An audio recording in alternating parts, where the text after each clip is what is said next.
Thank you so much, sir. Now I would like to invite our first keynote speaker, Dr. Mohsin Hafeez. Dr. Mohsin Hafeez is the country representative at the International Water Management Institute and has outstanding professional, scientific, industry research and management background experience of 25 years. Dr. Mohsin's significant achievements in innovations in describing the hydrology of the irrigation system was recognized by CRC Award in System Harmonization in 2010 and the best irrigation and drainage paper award from the Journal of Irrigation and Drainage in 2008, and the Team Land and Water Reka Prize for Water Research and Innovation in 2007, and the CRC Award for Research Innovation in Irrigation Water Management in 2007. Thank you, sir. Please, sir.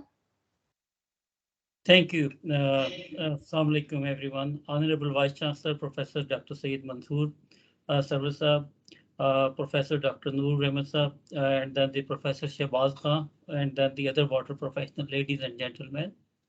Today, I will be talking about the role of interdisciplinary research to improve water security in a changing climate context. But before I will start about my presentation, I want to acknowledge that I did my master degree from this Center of Excellence, and due to the excellent work and then the excellent knowledge I obtained from this center, that helped me a lot in my work abroad and where I'm sitting now, that the Center of Excellence has contributed a major role in generating new knowledge and providing me up-to-date scientific knowledge. Thank you again, Center. Okay, just in terms of today, I will be talking about first about the where we are standing in Asia in terms of South Asia, the water security, and then I will be also highlighting about where Pakistan is standing, what are the issues in Pakistan, and then I will be going into narrating, providing some example in the about the complex challenges in Pakistan, and then I will be providing three examples. First example will be on interdisciplinary research where we could use the hydrology, hydraulics, and then combined with the IT things, and to go for the intertelemetry, I will be sharing it. Second, I will be sharing the other example is about the climate smart information system, how you could deal with the floods and drought, and sharing some of the example from South Asian countries. And third, I will be flagging about the mega initiative which IMI has started it from this year, and we will have a launch event in the next month. That's on water energy for Nexus ecosystem there. So these will be the three examples from there. Just let me check. It's not okay. If you're looking around at the global driver,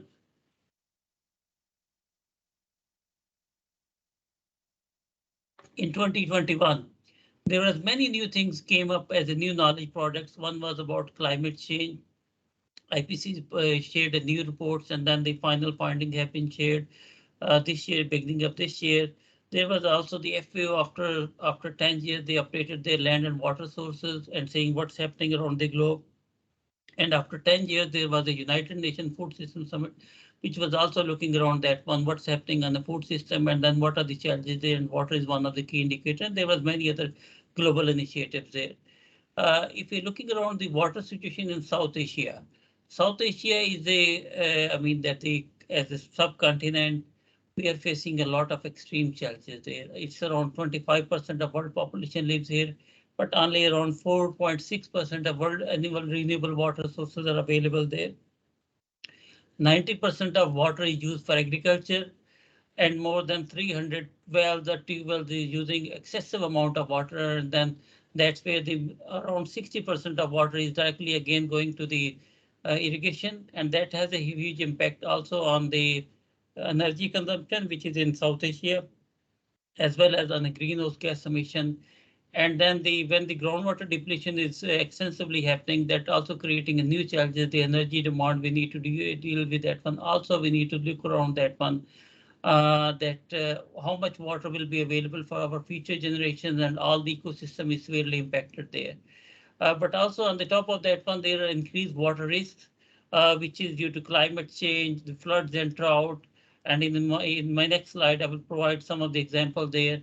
But there is also due to population growth, per capita water availability is declining, And on the top of that one, that we have the institutes, all they're working in silos. We have a policy incoherence is one of the major issues, and water governance is one of the major issues in the context of Pakistan and majority of the South Asia. On the top, that due to water problems that we have already, that the gender and social inequalities is highlighting much more there, and that's leading to the social conflicts and everything is there. And on the top of that one, the malnutrition among the women and children is also one of the major issues there. So what will happen in terms of looking around the positive things? South Asia among the fastest growing economies around the globe, among the fastest urbanizing and shifting demand sectorally and especially. But what that means, how that will be translated for future in South Asia, domestic water demand will be almost increased 4 times. And then the water demand for the industry will be tripled 3 times. And what will happen? We have a limited amount of water, population growth and everything. By 2050, around 1 billion population will be severely have a water stress in South Asia, and two-thirds of that one will be in India, Pakistan, and Bangladesh. So let's look around what's happening in Pakistan. If you're looking around, where Pakistan will be standing. Okay, before I will go, let's look around the climate change perspective also one more time, that the climate change is the IPC report, which was released in October last year and in beginning of this year, which is highlighting a couple of the key indicators. One is saying it that there are changes in the water cycle due to the increased temperature, due to high temperature, 1 degree or 1 degree Celsius. And what that means, that will be leading towards the global warming. There will be more heavier rainfall for a shorter period of time, but over a longer period of time, there will be dry seasons and drought will be the common there. If you're looking around the climate change, again, the hot extremes here, this is the maps are showing it basically that the different regions around the globe, and our region is South Asia. Here we are looking around the two things are prominent. One is there is increase in the hot extreme, and second is there is the high confidence is the human made, human contribution is leading towards the increase in change. If you're looking around that, the other one, observed change of heavy precipitation and drought, and looking around the confidence on the top is basically again showing it that there will be heavier precipitation will be there in the region, and that will be the human will be playing a major role there. If we go into that, the below one, which is agriculture and ecological drought, even on South Asia one, they're saying it's still there is not a confident, low agreement is there, but if you go into the country level, then there is a, like Pakistan, there are the other studies are showing it, there will be more severe droughts and everything is there. In 2020, the Asian Development Bank has produced and shared the report, which was available in 2021 in March, and that's on Asia Water Data Outlook, where they looked around all the Asian countries and saying it how the countries are performing against the 5 key performance indicators. One is on the water security, which is on the rural household water security, which is dealing with the access to water supply, sanitation, health impact, and affordability.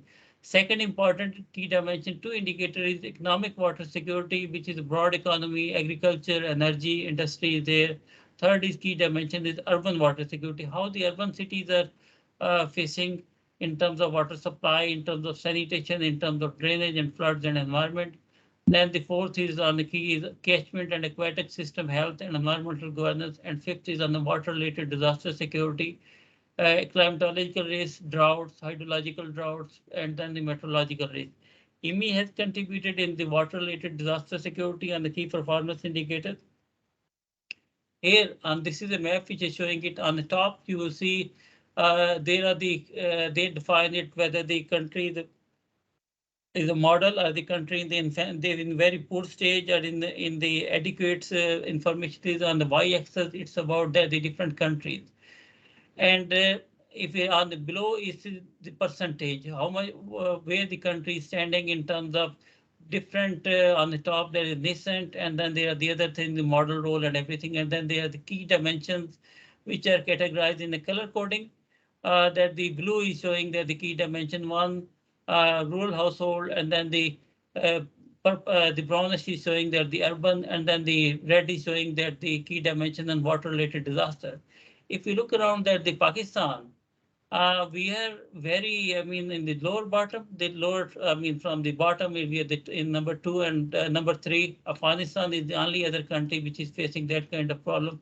And if we're looking around in Pakistan, fundamental changes, fundamental issues are there. We don't have enough disaster system there, disaster protection system there. We don't have enough water supply for rural and for household, and we are depleting the groundwater sources very sharply, and we don't have any the storage available to harvest the water during the monsoon season, and all that's creating a major problem there.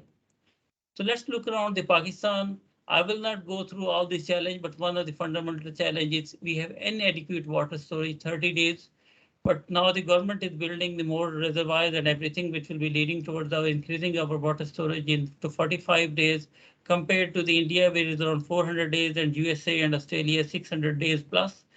In addition, we don't have any adequate facility for rainwater harvesting, which we need to do localized. So that could be additional adding, contributing there. On the top, we have it so many complex problems are there. The water quality, whatever the water is used there, and then without proper treatment, we are using it, and that's creating a lot of health problems. One health initiative is one of the example, which is talking about the water which you're injecting into the groundwater without treatment. You're planting there the agriculture crops, vegetables, and all that leading towards that one, and then the animals are consuming it, human people are using the meat, and that's creating all kind of human health problems and animal health, and everything is there. On the top, we have it, all the water scarcity problems has led towards that the social conflicts, even we talk about neighboring countries, or we talk about that the within the country. So on the top, we need to really working hard on building water resilience and adaptation to the climate change is important indicator there. In terms of water, 95% of water is used in agriculture, and where the efficiency of only 40%, even that the 40% efficiency is still questionable whether it's a 30% or 40%. Still, there is a not everyone agrees.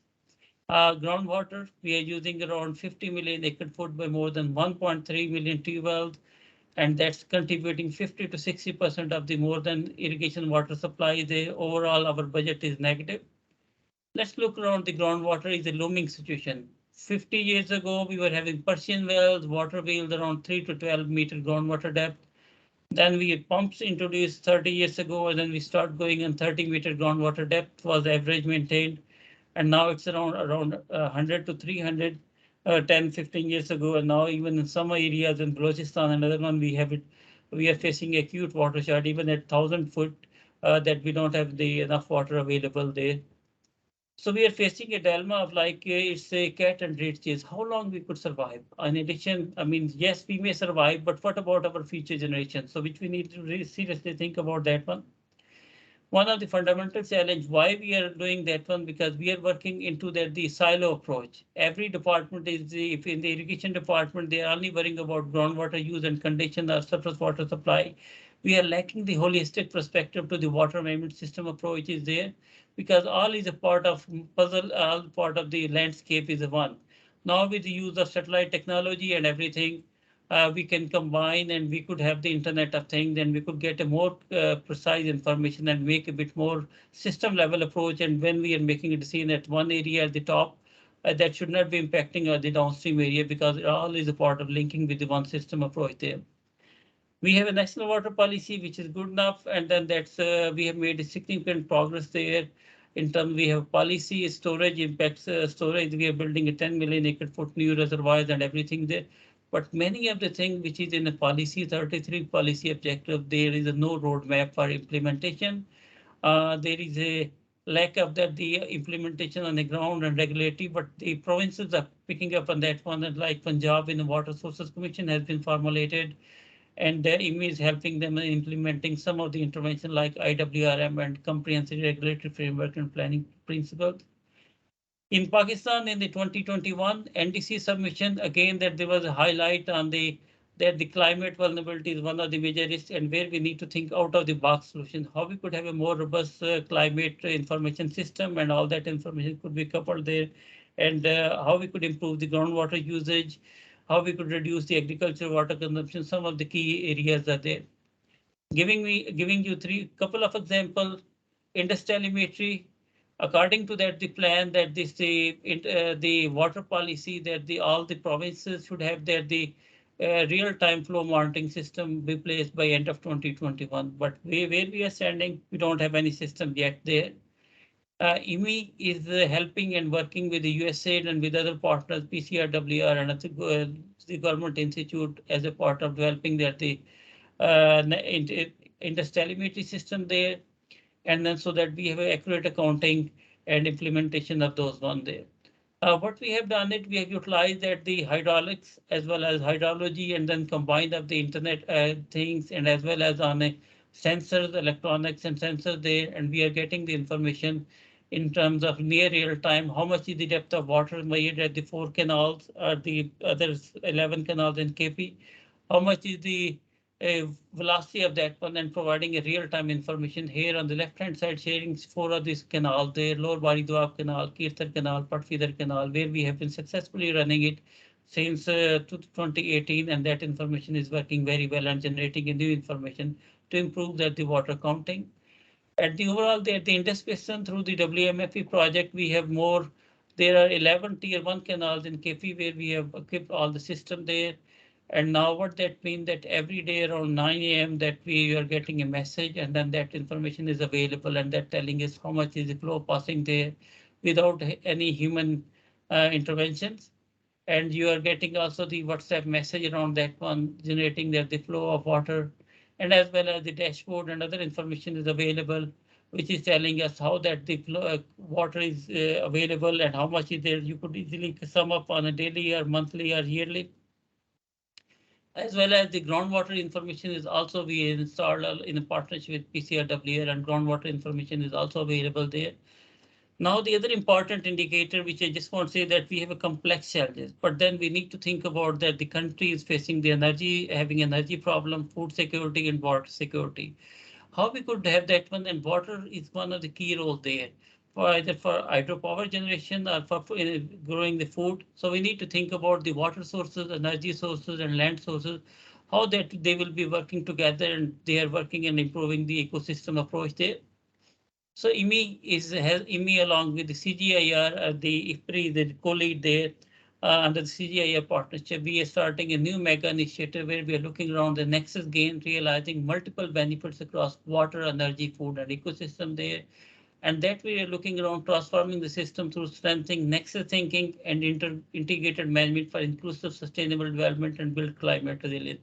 Typically in part of Pakistan and many other countries that we are only talking about energy is separately, water is separately, food is separately, forest separately. But all these are part of the bigger picture. So we need to look around that one, how we could have a multiple gains, how we could improve on that one to deal with the climate challenge and to improve the climate resilience.